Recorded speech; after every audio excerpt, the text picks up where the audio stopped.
Hey, this episode was filmed during the COVID pandemic, so for the safety of our cast, everyone is seated 6 feet apart. Also, this series is for information and entertainment purposes only. It isn't intended to be a substitute for professional medical advice, diagnosis, or treatment, so don't delay or disregard professional medical advice based on the information provided. And, as always, if this is a medical emergency, dial 911.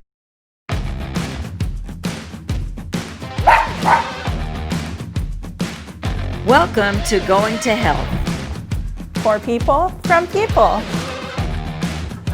So this one time, Oh, I'm gonna go get some tasty waves, bro.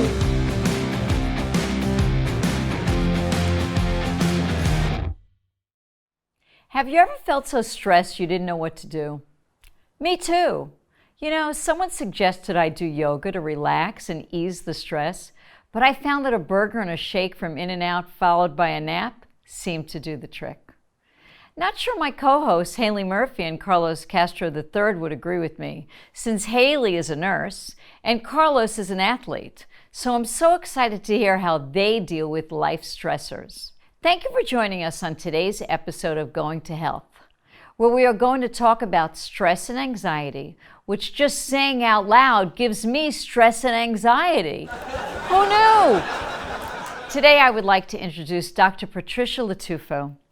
Dr. Latufo believes in the equilibrium of structural health, biochemical health, and emotional health, which is way over my head. I also get the feeling that she's not going to recommend my burger and nap routine to alleviate stress.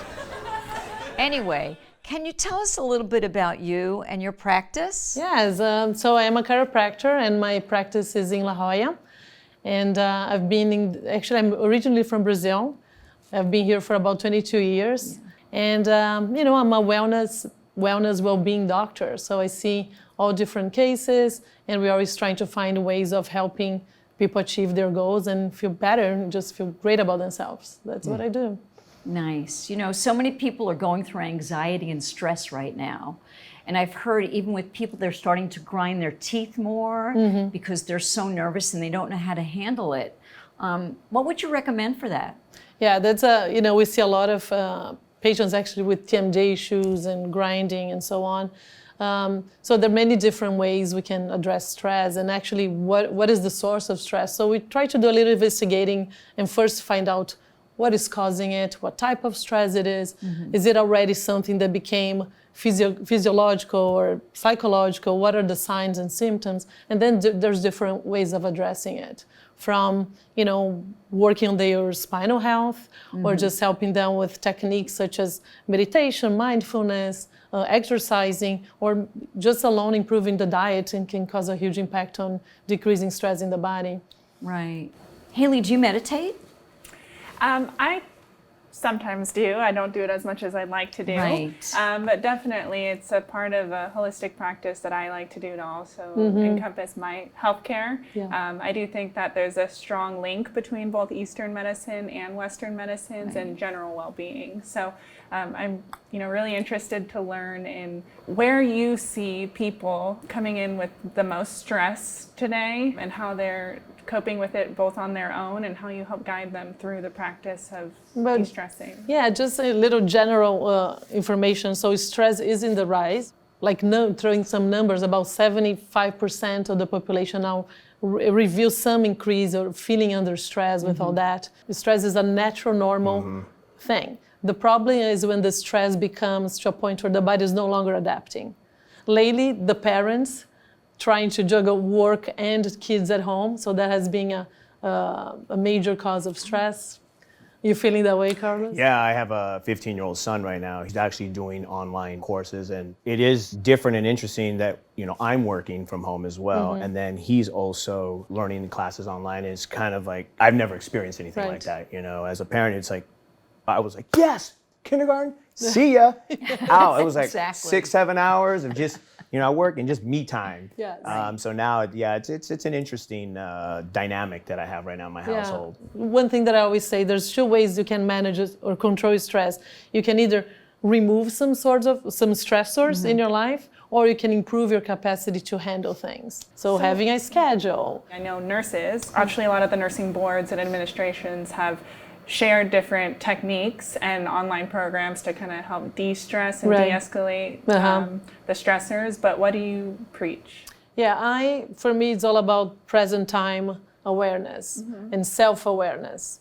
So, like meditation, for example, I think it's key. And just to demystify meditation doesn't need to be, with a mantra or, focusing on the middle of your eyebrow or, it's just a practice of focusing. Meditation is just a matter Right. of practicing focusing. So it can be focusing on the sound of the air conditioning or the refrigerator or just another very helpful technique which you accomplish in two things. One is the focus and one is bringing calm to your nervous system is breath. So deep breathing is a super powerful technique. And you always try to breathe in, hold for a few seconds and elongate your breath out. So that actually physiologically brings your fight or flight system to a more calming level. If you don't have a lion running behind you, right? And you're not in an imminent danger to your survival, is either a fear of something that is not yet happening, right? Or a sense of a feeling of being overwhelmed. Right. So it's a perceived stress. But if you get to that present time awareness, I'm okay. My life is not in danger right here, right now. Or do you have anything to say about just internet, social media, commercials, television? Yeah, so that's one of the correlations, for example, about the increase of number of suicides in teenagers is the increase of use of social media. Oh, absolutely. Yeah, and the lack of connection with other teenagers. It was so different when even us, I mean, we are young, but it was so different from we were growing up to now. So I think that, one thing for me to kind of add in here is, yes, social media definitely takes part in stressors, but at the same time, looking at it from the medical aspect, it is bringing providers closer to patients. Do you? I agree, and I see the access. There's definitely increased access. What can I do through internet, online, and I know big part of what I do is just the touching, the caring, the relating, and the hearing, looking, eye contact, just listening to them, and even the touch. I think that's, I work with my hands, and touch is my primary healing tool. Right. So I think even though help people with being connected and have access to information, I think there's no substitute for touch.